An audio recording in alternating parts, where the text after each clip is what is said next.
Okay.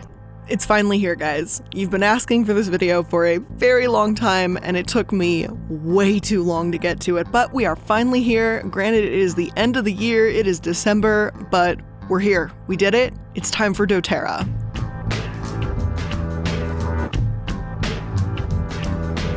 Hello everyone, welcome back to the channel. My name is Blair, or iilluminaughtii, and today we're going to be talking about, finally, the other large MLM oils giant, DoTERRA.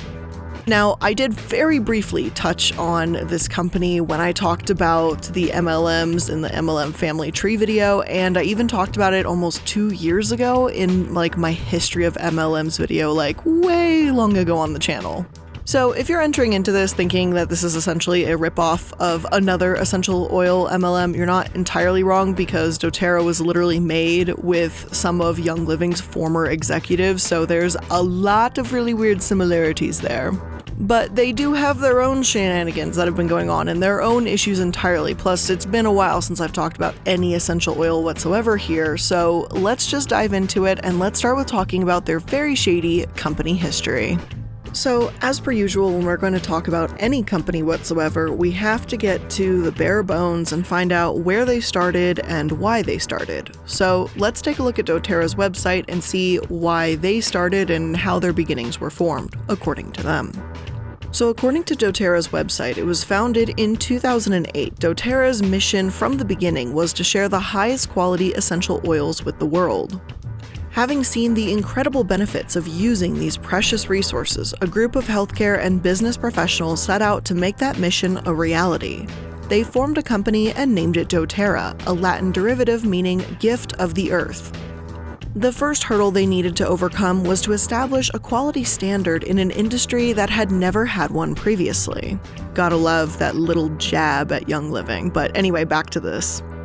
The doTERRA founders were committed to providing only the purest, highest grade essential oils. This commitment led to the creation of a new standard of quality, CPTG, Certified Pure Therapeutic Grade. Every doTERRA oil is held to the highest possible level of purity. Now, doTERRA means more than gift of the earth. It means wellness, healing, and hope. Now, if you ask me, I bet these executives saw just how much money the higher-ups at Young Living were making and wanted that for themselves. But I'm pretty jaded and might have a bit more of a cynical viewpoint when it comes to oily Huns. So let's take a look at the founders and see why they were so committed to these high-grade essential oils. Now, to my surprise, there were a lot of founders involved in doTERRA's inception. There's David Sterling, Emily Wright, David Hill, Corey B. Lindley, Gregory P. Cook, Robert J. Young, and Mark A. Wolfret. You'd think with that many people, one of them would take a step back and say, hey, maybe we should rethink this business model. But no. Because so many of them had prior experience at Young Living, they knew they could be earning big bucks at the top of this newly formed little MLM, and they obviously went for it. One source reinterprets their story, framing it in a different perspective. Whereas doTERRA says they wanted to, in a most professional manner, partner with major hospitals, doctors, and scientists to provide a compelling authentication to their oils, there's another way to see this. It's also just as likely that they rather use credible third parties to appear authentic because their founders have no medical or scientific credibility themselves. Then, whereas doTERRA claims that their products took off because product enthusiasts immediately recognized the superior quality, one could argue that their first oil blends took off because they were the top sellers at Young Living. So the founders here knew which oils would be bestsellers already, and they put a massive focus on marketing it instead of just the oils themselves. The same source also claims that doTERRA wasn't just designed to compete with Young Living, but to attack them directly. They say, by mimicking Young Living's business model, doTERRA's products are sold through independent product consultants who are trained and indoctrinated from the onset to disparage Young Living, to provide misinformation about its products, and to attack the characters of the very person who trained the founders of doTERRA for years as his most trusted employees. Now, don't start feeling bad for anyone at Young Living. They deserve whatever bad news they get. All this is to simply say that doTERRA ripped them off, and it seems like their company was all about money from the start, without any goals or customer care in mind. I mean, they have a single oil of basil for $30, so if that just doesn't reaffirm how money hungry they are, I'm not exactly sure what does. I'm pretty sure I could buy enough actual basil to last me a year for that much money, and this tiny little bottle of lavender that they sell on their website will go for $20 when plant therapy sells for less than $10. Now, I'm also not saying go buy from Plant Therapy because it's cheaper, but they've done some good charity work and they're far cheaper, so it seems like it's a much more affordable alternative than to this MLM model. But now that we've got the basics of understanding about their history, why they were even formed, let's get into the evidence of them being a garbage company and a pyramid scheme. So let the lawsuits begin. Now, just after 5 years when they were founded, doTERRA had its very first lawsuit. And I know that's not really a record for MLMs. We've most certainly had lawsuits within a 5-year period, so I'll give them a hand for getting into trouble impressively quick, although not as great as some of the other records we've seen. Unsurprisingly, though, their battle was actually with Young Living and how they felt that doTERRA had stolen their trade secrets. And that honestly doesn't sound super far-fetched given everything we've heard so far. Here's what was said according to the Salt Lake Tribune. 2 Utah companies that sell therapeutic oils with purported healthy properties are suing each other, alleging the theft of trade secrets, faked lab tests, false advertising, and pure products contaminated with unnatural substances. Young Living essential oils of Lehigh and upstart competitor doTERRA of Orem have filed dueling lawsuits in state and federal courts, setting up an intense legal battle between companies that take in tens of millions of dollars in annual revenues from the sale of rival product.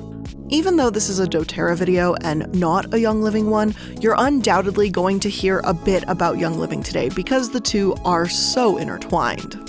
Now, this will not be the only source I refer to that lumps the two together, so it's kind of like killing 2 birds with 1 stone kind of situation here, but it either discredits both of them or talks about the legal issues between them, but essentially these two are going to be intertwined for most of the video. However, it certainly seems like doTERRA is simply a knockoff of Young Living, and Young Living has also been far from innocent in this too. doTERRA even accused them of falsifying evidence, so let's go back to the article. doTERRA and its parent company, Thrive Holdings, shot back last month with a federal court lawsuit. It alleges employees and officers of Young Living created a false sample of a doTERRA product spiked with a chemical additive and then posted the result of a lab test showing the combination on a website right before its distributor convention in Salt Lake City. The altered lab report, in essence, accused doTERRA of adding substances to its peppermint oil that causes death, the lawsuit says. A day after the doTERRA lawsuit was filed, Young Living came back with its own federal lawsuit that alleges an independent French factory had tested doTERRA oils and found various contaminants. The complaint accuses doTERRA of falsely advertising the pureness of its products in order to capture business from Young Living and lure away distributors. Stephen Quessenberry, a Provo lawyer with Durham, Jones, and Pingar, who represents doTERRA, denies any contamination in the company's products and pointed to the timing of the lawsuit and the use of its testing laboratory outside the United States. It's interesting, the day after they get hit with this very factual and detailed lawsuit, they turn around and file this very retaliatory slap-back lawsuit based on this foreign lab, he said. And again, to make this incredibly clear, I have no pity for either company. They both suck. And if anything, I think they're both wrong and they're both messed up for playing these petty reindeer games. I do still feel like doTERRA is a clone of Young Living, but Young Living was so desperate to prove this that they went about it like the worst way you could possibly do this. In fact, years later in 2018, doTERRA actually did win this battle, and Young Living had to pay almost $2 million for doTERRA's legal fees. One source said, the case spanned 5 years with claims that doTERRA stole trade secrets and poached from Young Living's independent distributors. Those allegations were dismissed in June 2014 based on the claims being filed too late. The lawsuit also alleged former Young Living employees retained company property, including computers and documents that they may have included confidential trade secrets. Young Living argued there was a doTERRA business plan a former employee had saved on his laptop before he left the company, But a forensic review of the device showed Young Living had known about the business plan in 2009 and tampered with the computer. Young Living had seen the hard drive. It had been in constant possession of it for years, Johnson wrote. Yet it still offered up the red herring that the hard drive was an external drive which had been recently discovered. So I feel like Young Living and doTERRA are always just going to be at war with one another to some extent. The majority of essential oils sold in the US comes from two companies. Both of them claim to be the largest seller of essential oils in the world. They've got more than 3 million customers apiece, $1 billion in annual sales, and armies of Hunbots at their disposal. The New Yorker also adds, representatives of both doTERRA and Young Living like to highlight the medical benefits of their products. There are literally thousands of studies on the benefits of essential oils, Hill said. In fact, there have been very few large-scale, peer-reviewed studies of essential oils use on humans, and their conclusions have been relatively modest. So, what are these medical benefits, you might ask? Because I too am quite curious, because every time we talk about essential oils and multi-level marketing, we hear some just incredible things, shall we say. Well, I hope you find the list as entertaining as I did, because that's exactly what we're getting into now. Just like what we've seen with Young Living claim that their oils can cure cancer, doTERRA, like with everything else, followed right along in Young Living's footsteps. Truth in Advertising lists a ton of examples from different distributors, some ranging from absolutely ludicrous to genuinely worrying. One woman looks like she had a page called Empowered by Oils for Life and called herself a wellness advocate. Her post read, PTSD treated naturally. What? Thank God for doTERRA. This is an amazing testimony of one man's triumph of overcoming PTSD. Wow, what an incredible story of hope and perseverance. Her post also shows a gigantic stack of pill bottles next to a photo of a few doTERRA essential oils with the caption, "What would you choose?" And don't get me wrong, I don't want to be on 15 different fucking medications at a time if I don't have to be. I don't think anyone would really willingly choose that either. But it's an absolute insult to anyone going through anything, any kind of mental or physical illness, and to say that if you just sniff a bunch of lavender oil, their clinically diagnosed PTSD, depression, or whatever type of ailment will just go away. I'm pretty sure, like 99.99999% sure, that that's not how that works. If aromatherapy helps someone, that is fantastic. If that makes you feel a little better or a little calmer at the end of the day, that's groovy. But these claims are nothing shy of irresponsible. Scrolling through these examples on Truth in Advertising, we also see distributors say that their daughter's epilepsy and seizures were now 100% in control with frankincense oil. One woman said it's effective against Alzheimer's, and another said it empowers children and eliminates the need for antibiotics. So, hopefully I don't have to explain to anyone listening why this is beyond irresponsible, because this should be abundantly clear. You cannot claim that this cures epilepsy, okay? Like, for fuck's sake. It's another problem that I have with so many of these distributors being severely underqualified to do pretty much anything, let alone sell oils. Maybe they just don't know. Maybe they just don't give a fuck. Maybe they just don't understand the rules of marketing. But it doesn't matter. You cannot make these claims. Making these types of claims isn't just scummy and dishonest, though, because it's also illegal.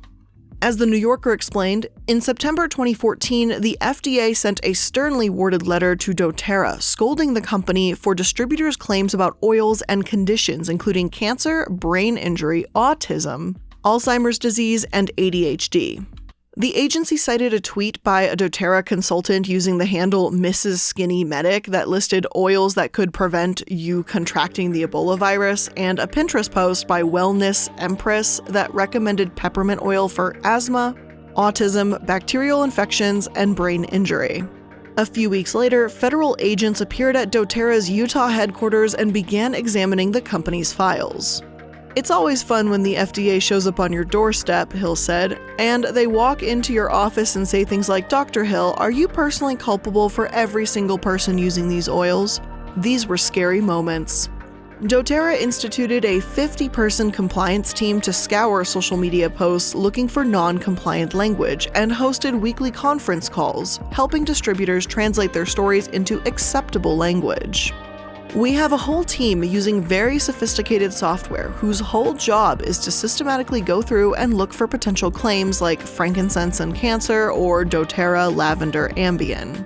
Kirk Jowers, the doTERRA vice president, told me, anything suspect that goes up, we try to get it down within 24 hours and we're very effective. But although doTERRA supplies educational materials to its wellness advocates, there are no requirements that they review or distribute them. The multi-levels have the whole aromatherapy community worried, Peter Holmes, the author of the textbook Aromatica, told me. Both doTERRA and Young Living encourage consumers to drink certain oils, a position that's controversial even among alternative health practitioners. Holmes said that while he is unaware of the practices of specific companies, you hear about completely untrained housewives telling people to ingest up to 50 drops. That is sheer insanity. That is medically dangerous. It's a crazy situation. Now, again, I don't think any of us here who've been around on the channel, the podcast for a while, I don't think anyone here is surprised to hear something like this. It's basically on par for the course with these essential oil MLMs. But as many articles say, this isn't just a matter of distributors lying, but also giving false hope to families that are desperate. They play on the emotions of confused and vulnerable parents too. Mother Jones told one story of Cheryl Walsher, a young mother whose son Ethan was diagnosed with autism. She recalled being alone and ashamed, believing she had done something to cause it without any idea how to fix it. Cheryl explains that while some treatments helped, a lot of the process was trial and error. While I do feel badly for her, I can only imagine how lost Cheryl must have felt. In some previous videos I've made on the YouTube channel about autism, specifically like Autism Speaks and also the 3-part series on Andrew Wakefield, it's extremely frustrating to see parents blame vaccines for their child's autism or treat autism like it's some sort of disease, like they have leprosy or something. But here we see Cheryl trying to do right by her child and understanding how to best help him. So I don't want anyone to get upset with her for being manipulated. It's one of the things Hunbots do best. Here's how Mother Jones puts it. When Ethan was 5, a friend invited her to an evening class she taught about so-called essential oils made by a Utah-based company called doTERRA. The friend thought the oils could help Ethan. Walser attended and was intrigued by the little vials with romantic herbal names. Vetiver, Roman chamomile, frankincense. Extracted and distilled from aromatic plants, each oil had a unique aroma that could help with specific physical and psychological problems, her friend explained. Some people applied them directly onto their bodies like perfumes. Others used electronic diffusers to scent entire rooms. At the end of the class, Walser asked her friend which oil she should try.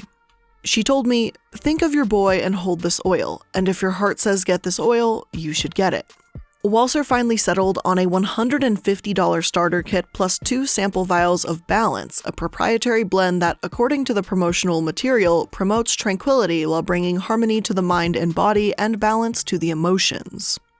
That night, Walser crept into Ethan's room and rubbed the oil on her sleeping son's feet. He woke up and Walser explained what she was doing and gave him the bottle to smell. "Mommy, I need this," he said. Over the next few weeks, Walser noticed improvements in her son's behavior, so she began to experiment with other oils. As she delved deeper into doTERRA, she developed feelings of expertise. I definitely felt some sense of empowerment that I knew exactly what to do with it, she recalls. Soon, she signed up with doTERRA and began selling the oils to others. Just one problem. There's little published scientific evidence on the effects of doTERRA's oils or any essential oils on people with autism. These products indeed are not regulated, and the company requires its salespeople to spend at least $100 a month on doTERRA's products in order to qualify for sales commissions. This sort of anecdotal marketing worries Jeremy Venstra Vanderweel, an autism specialist and professor of psychiatry at Columbia University's medical school. People sharing their own stories, that does not really tell us much about whether a treatment works, he says. In fact, there's no biological plausibility for how an essential oil would improve autism symptoms. Again, I really cannot blame Cheryl for being manipulated into trying the essential oils in the first place. But what I do blame are these Hunbots and by proxy the company for putting on blinders and assuming that this, over anything else, has to be what's working for them. So long as Cheryl was still taking Ethan to the doctors, it doesn't seem more likely that one of their medical recommendations was sticking than the scent of balance in his room. Or isn't it more likely that this could be a placebo effect for her, given that there's again no biological plausibility for how an oil could aid or treat autism? The article continues to explain that child development and progress is uneven, so if a nonverbal child begins talking a few days after a treatment with essential oils, parents are tempted to connect those events. But Jeremy Veenstra van der Wiel points out that autism is incredibly complex, assessing treatments can be difficult, and rarely does any single treatment yield major improvements. It's disappointing that, even with all this evidence and research and explanation, people like Cheryl will hold on to anything that tells them that they've found some kind of solution. However, as frustrating as these claims make me, and seriously, I could really go off all day and all night about how irresponsible this is, we have got to move on because we're far from done here. Now, doTERRA also has lots of issues with their distributors, both in how they treat them, being an MLM obviously, and how their distributors treat others. Let's start with the Hunbots themselves, then work our way up. One somewhat recent claim that began circulating thanks to doTERRA distributors was that essential oils would clear California fire smoke out of your lungs, and I seriously can't with these people. Another Mother Jones article from 2017 says the following about this situation. Here in Northern California, some of the most destructive wildfires in the state's history are ravaging our iconic wine country and surrounding area. Smoke from the fires has spread far beyond the danger zone. The air quality in the Bay Area hit record lows in the past few days, sending residents scouring the internet for masks and air filters. Earlier this week, someone in a local listserv I'm on asked about protection from the smoke. Another person responded that essential oils can help cleanse the air. She recommended a blend from a company called doTERRA. Really, I thought. Then I did a quick Facebook search and found dozens of posts by people peddling doTERRA oils making similar claims. And sure enough, doTERRA distributors use the California wildfires as an excuse to try and peddle their product called Breathe, which, if that just isn't one of the most insensitive and defensive things they can do, I don't know. Oh, wait, that's because it's not. Remember what's been happening all this year? COVID? Coronavirus? Yeah, we're not done. Surprise, surprise, they did the exact same thing 3 years later when it came to COVID. Even CNBC picked up on this story with an article entitled "Multi-Level Marketing Sellers Are Using Coronavirus to Push Oils and Vitamin Sales on Facebook." Now, by no means was doTERRA the only MLM doing this or anything, but today is a doTERRA video, so let's get into what claims their downlines have made that exploited the hell out of this pandemic. Posts found by CNBC show oils for sale that contain language such as the most powerful antivirus essential oils to provide defense against coronavirus, with ingredients such as basil, bergamot, juniper berry, clove bud, and more. Another post says, looking to stay healthy in this coronavirus scare time? Well, one of my absolutely favorite ways to stay healthy is doTERRA's lifelong vitality vitamins. Even though I'm pretty sure most of us watching know that this is garbage science, the fact that even the International Federation of Aromatherapists say that any claims about treating COVID with essential oils need to be viewed as speculation, that should tell you something. Treating these oils as a cure-all, whether it's because of fires or COVID, is dangerous and ridiculous. If it were one or two distributors saying this, I might roll my eyes and leave it there as some, weird case. But there's enough of a pattern here to warrant places like CNBC commenting on it. These types of MLMs are just ripe for misinformation and fooling desperate people. That's why I feel very comfortable calling MLMs like this a scam, because of how poorly they handle things time and time and time again. I mean, the fact that doTERRA had a data breach in 2016, which, many of you may not know about that because they tried to hide that one. But what happened in 2016 was this. They had a data breach in 2016, resulting in customers' social security numbers, date of birth, and addresses being shared, and it almost doesn't feel like it's worth mentioning next to all these things. Like, how bad all the other shit is, like, just add this one on top. Like, oh, by the way, your social security number, if you gave it to doTERRA before 2016, chances are it got leaked. A data breach does suck, but it almost pales in comparison next to the purposeful spread of misinformation just to push a fucking stinky oil. But we are still not done here, because if you were angry before, and if you're angry now, just wait, because it's getting better, because doTERRA has a charity. In 2012, doTERRA founded the Healing Hands Foundation, and there's not that much information about them. I'm sure it's pretty similar to the unique charity we've looked at in the past. It's a very small nonprofit that exists more so to convince customers that their purchases are going to a good cause rather than doing any actual good. Here's what a 2016 Daily Herald article had to say about them. As part of the doTERRA Healing Hands Foundation and in partnership with Choice Humanitarian, doTERRA distributors and staff recently traveled to Guatemala and Nepal. Those areas are two of the places the company sources ingredients for its essential oils, and the work crew went there to help install vented brick stoves for families who are far from modern amenities, like metal ovens, glass-topped stovetops, and microwaves. According to doTERRA officials, in countries like Guatemala, families use 3-stone fires, open fires built in the middle of 3 stones with a metal plate laid on top as a cooking surface. These open pits are located inside homes with no chimney or venting. Nearly 3 billion people in these developing countries are exposed to pollution from the inefficient stoves and open flames used to cook food. Most of the homes are one-room huts with a dirt floor and a grass or tin roof. The smoke from the open fire pit would just fill the home and hang around inside, said Tammy Pack, doTERRA Healing Hands Foundation director. You're in it, you're breathing it. The families are there and the little ones are there, and you're worrying about them falling in. The project, while a life-changing value for Guatemalan families, was also a cherished experience for the doTERRA workers who paid their own way for the opportunity. It took me by surprise how much hard work we performed there, but it made it more memorable because we work so hard, said Kristen Jowers, wife of Kirk Jowers, the vice president of corporate relations at doTERRA. And this sounds informative, right? Like, hey, maybe doTERRA actually did some good and really helped these people. Well, it turns out it unfortunately didn't last long. And unfortunately, what Healing Hands did next really makes their actions in Guatemala feel like they were for show or hollow. Because only a year later, during Hurricane Harvey, Healing Hands began collecting donations. They promised to send hygiene packs to Dallas to aid evacuees. But according to my source, after collecting donations for 1 week, doTERRA said that because of weather conditions in Houston, they could not deliver the shipments on time. A $100 donation provides 4 48-hour hygiene packs, which are composed of a towel, toothbrush, and various samples of their products.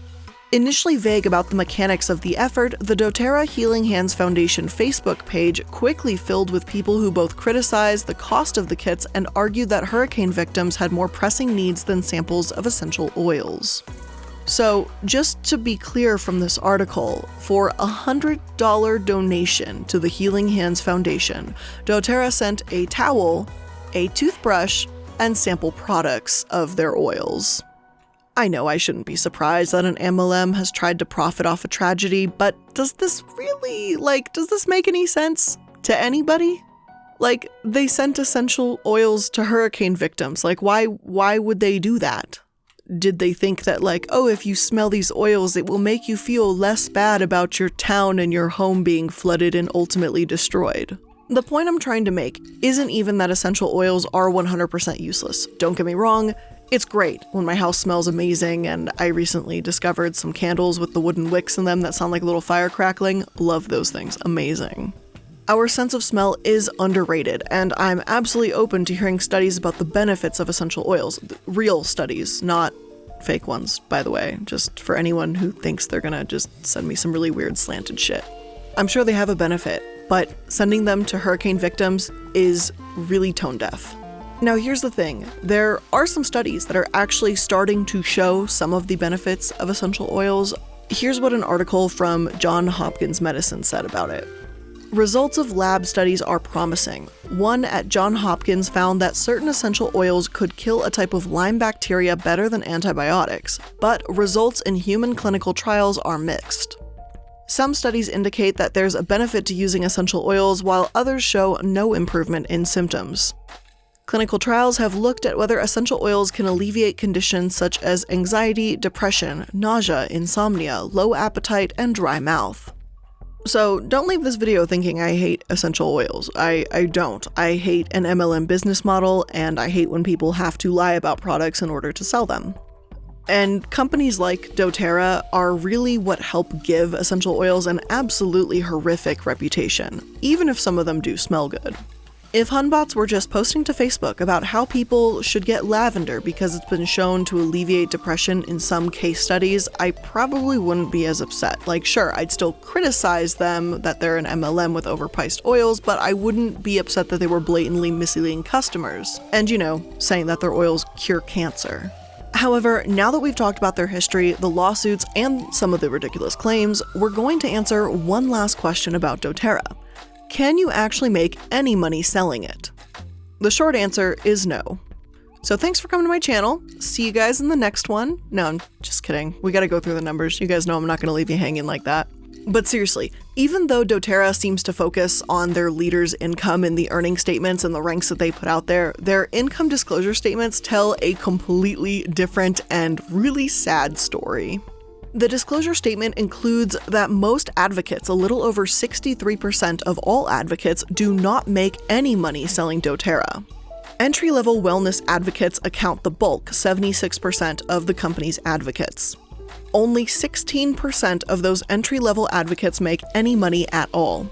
The advocates who did make money on average made about $376 a year.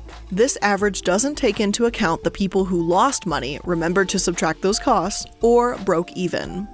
The next level, builders, account for 23% of all US advocates. Leaders make up around 1%. These levels account for the most profitable ranks, and doTERRA describes them as requiring significant part or full-time investment. Very few advocates reach these ranks. There's even sites out there like Justice Catalyst that call for anyone who lost money in doTERRA to reach out to them, and the finance guy who says that the cost to remain active is $100 a month alone, more than what most of these distributors actually make in a year.